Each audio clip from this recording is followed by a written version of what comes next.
E agora é claro que a gente vai falar sobre esse momento, né? Sobre família, união da família. Viver em paz e harmonia, isso mesmo, é tão bom, né, gente? Quando a gente é rodeado de leveza, de alegria, de paz, de entusiasmo. E é isso que faz o nosso dia a dia, principalmente com a nossa família. E é por isso que a gente está recebendo agora a Grisiele Silva, psicóloga. Já é nossa amiga aqui, né? Todo mundo já conhece essa princesa. Seja bem-vinda mais uma vez, Grisiele. É sempre uma honra e uma alegria estar aqui. A honra é toda nossa. Vamos sentar aqui um pouquinho? Grisiele, que eu tava falando, ela veio parecendo uma menininha, como sempre, muito linda. Eu gosto, eu acho que nós mulheres precisamos, a gente vai entrando na praticidade do dia a dia, da calça comprida e tudo, mas a gente precisa tomar cuidado para lembrar, né, que nós somos mulheres, somos femininas, trazer isso para o nosso dia a dia, eu acho que também é muito importante. E como é importante, né? Autoestima. Sim. Doutora Grisiele, eu queria que você falasse pra gente sobre essa questão da família. Eu comecei falando sobre essa importância da gente manter uma união, né, dentro de casa. Você, no seu consultório, você recebe muitas reclamações, talvez, de falta de um diálogo que seja eficaz para ter essa harmonia dentro de casa? 100% dos casos que eu recebo no meu consultório, pelo menos 95 tem uma causa em algo que não foi bem na família.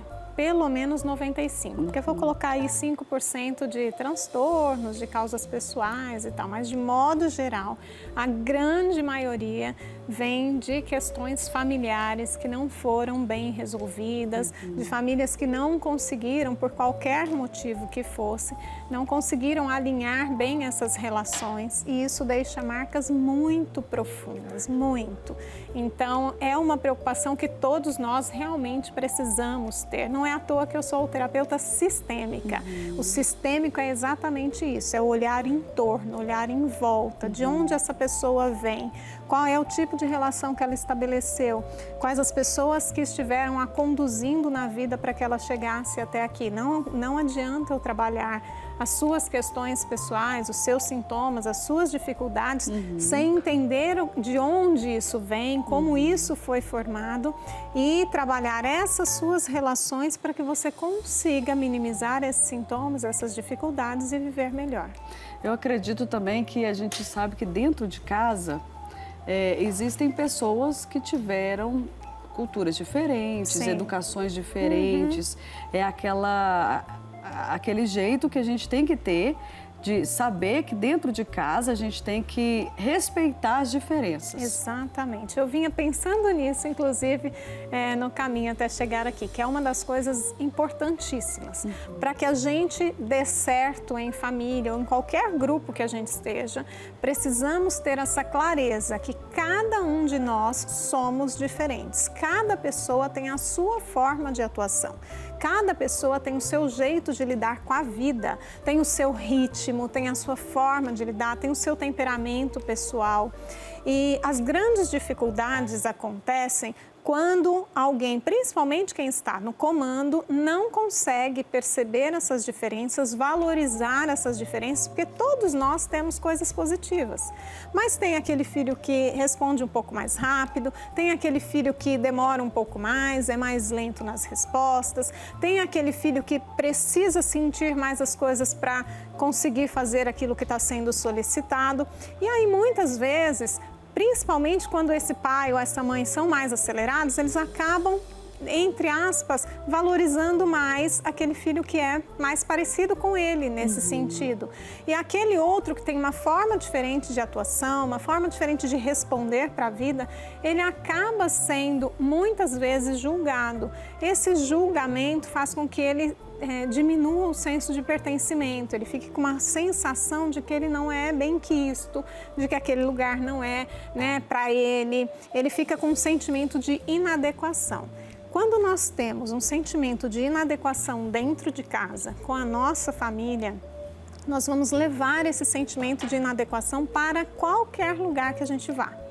Então, é um sentimento que eu carrego. Não é uma situação que ela fica somente na família e quando eu vou para o trabalho eu entendo, não, aqui eu estou num ambiente diferente, as coisas aqui são diferentes, aqui eu vou sentir de um modo completamente diferente do que eu sinto lá. Não, Por quê? Porque o meu sentimento primário, ele se mantém. Os sentimentos primários são aqueles que se dão a partir das minhas relações primárias, as minhas relações familiares, em especial com os pais. Então, eu aprendo a me relacionar com o mundo do modo que eu aprendo a me relacionar em casa. Então, se eu aprendo que eu sou inadequado, eu vou levar esse sentimento e essa sensação para os outros ambientes, para a escola, para o trabalho, para o casamento. E aí eu me caso e aí eu levo esse sentimento. E por mais que aquilo não aconteça, não é real dentro do meu casamento, que esse tipo de relação seja completamente diferente, eu tenho sempre a sensação de ser inadequada. Então são pessoas que acabam se doando demais. Elas fazem tudo para agradar o outro, que ela fica sempre achando que o outro acha que está sendo pouco, que não é suficiente, que ela não está atendendo às expectativas. Isso é muito perigoso, porque as relações acabam ficando desproporcionais, ficam em desequilíbrio. E isso vai gerando nessa pessoa, ao longo do tempo, uma carência emocional. Então, ela entrega tudo por conta de um sentimento primário que ela tem, mas, em contrapartida, ela fica sempre com a sensação de que ela não está recebendo na mesma proporção. E aí, aquele sentimento de inadequação que existe lá, ele aumenta. Porque, olha aí, tá vendo? Eu faço tanto e não recebo o tanto que eu merecia. Então, realmente é porque eu sou inadequado. Realmente é porque eu não sou bom o suficiente. E isso vem das pequenas coisas, às vezes, lá da infância. Desde o momento em que nós estamos apressando as crianças para a escola, as frases que são ditas, e às vezes, claro que os pais não fazem isso com maldade, nenhum pai, nenhuma mãe faz algo para prejudicar os filhos. Mas ali, na pressa de levar o filho na escola, aquele filho que é um pouco mais lento para responder, vêm as frases: você não serve para nada, tudo em você demora, você nunca responde a tempo. Frases negativas, né? Exatamente. Isso vai ficando ali, vai sendo sedimentado ao longo do tempo, e em todas as relações a gente leva isso que virou crenças, né? É uma frase, é um julgamento. Isso entra também na questão espiritual. Você usar a sua boca com mensagens negativas para o seu filho, você está profetizando isso na vida dele. Exatamente. Aí muitos pais, eu recebo muitos pais que dizem assim: eu sempre disse para ele, tá vendo, você não dava conta mesmo. E aí o que eu digo para os pais: não é que ele não dá conta, você tinha razão quando você disse que ele não dava conta. Ele não dá conta de tanto você dizer que ele não daria conta. Os próprios pais limitam. Ele acreditou nisso, né? Então pode ser que ele não dê conta da situação da sua forma, mas ele dá da forma dele. Em relação a espaço, a gente tem que dar espaço realmente dentro de casa, porque a gente vê que hoje os adolescentes, eles estão ficando muito dentro dos quartos, né? No mundo deles, assim, vamos dizer assim. Isso é saudável? E até que ponto a gente tem que dar esse espaço para criança, para adolescente? Nós precisamos tomar muito cuidado para não confundirmos espaço pessoal com privacidade para aqueles que não estão prontos para isso. É bom que cada um tenha o seu espaço, é saudável. Ter o seu espaço ajuda a você aprender a organizar, a se organizar as suas coisas. Aquilo é seu, se torna a sua responsabilidade. Isso é o lado positivo. Mas não é porque é necessário que cada um tenha seu espaço que esses filhos precisam ter privacidade a ponto dos pais não saberem o que está acontecendo com a vida deles. E isso tem sido uma confusão muito grande, né? Tem sido pautas de muitas discussões, e é uma confusão que tem acontecido na cabeça dos pais. Mas como assim eu vou olhar a mochila do meu filho? Cadê a privacidade?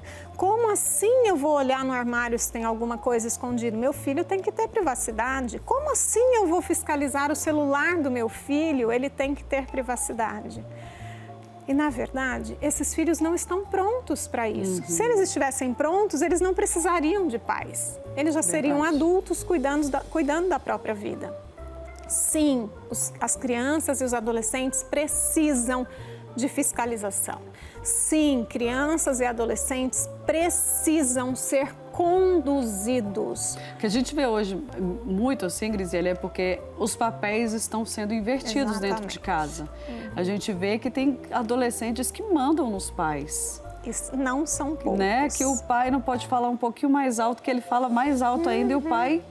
E recua. Recua com medo de magoar, ou alguma Aí coisa que está nesse a sentido, questão. né? Os pais começaram a se perder. Essa é uma geração de pais que se perdeu quando começou a olhar para a sua infância, para a sua adolescência e falar assim, meu pai não me dava muito espaço. Nossa, meu pai era muito rígido. Não vou fazer isso com o Nossa, filho. minha mãe não me deixava fazer as coisas. Nossa, e aí começou-se esse movimento contrário da geração, né, a partir da geração anterior. Então eu começo a rejeitar essa geração de modo geral de pais. Começou a rejeitar o que eles receberam como filhos e realmente tem muitas situações que a gente não deve trazer mais, né? Violência física, violência emocional, desrespeito na fala, tem um monte de coisa que a gente vai mudar, deve mudar. Mas também tem um monte de coisa que precisa ser mantido. E nessa de mudar, decidiu-se mudar tudo. Então, se eu achava que meu pai era autoritário, então agora eu não vou olhar as coisas dos meus filhos porque eu vou dar espaço e privacidade para eles. Se eu achava que a minha mãe não me deixava escolher, então agora meu filho com 2 anos de idade eu vou deixar ele escolher a roupa que ele vai no casamento. E aí ele quer ir de camisa de futebol e ele vai. A gente está num mundo tão difícil porque assim tudo está muito fácil. De fácil acesso, tanto coisa boa quanto coisa ruim. E se a gente deixa as nossas crianças, os nossos adolescentes viverem dessa forma, aleatoriamente, sem ninguém vigiando, tudo chega para ele ali, ó, e você não tá vendo, tá consumindo e você não tá vendo. Talvez aquela rigidez do seu pai naquela época, hoje serviria ainda mais, né? Com certeza. Então, Isso porque naquela época a gente não tinha essa facilidade. Não tinha internet, né? Imagina. Chegamos, então, num momento em que já se percebeu que não está dando certo. Rejeitar isso não está dando certo. E eu não estou aqui levantando bandeira para autoritarismo. Não é isso. Quero deixar isso muito claro. Inclusive, tem pesquisas que mostram isso. Pesquisas, uma pesquisa bem de longa data, de Harvard, inclusive, pesquisando famílias. Eles pesquisaram famílias acompanharam famílias por mais de 15 anos. Então, desde criança pequena até a evolução aí nesse desenvolvimento. E o que se percebeu ao longo do tempo? Que existem 3 tipos de pais. Os pais que são autoritários, que são esses que não deixam os filhos falarem o que pensam, não ficam tolindo essa criatividade, esse pensar e tal, só o pai manda e o filho tem que baixar a cabeça. Tem aqueles pais que são extremamente permissivos, que são o oposto, que dão aos filhos a possibilidade de fazerem escolhas que eles não estão prontos para isso e deixam os filhos livres para fazerem o que eles quiserem.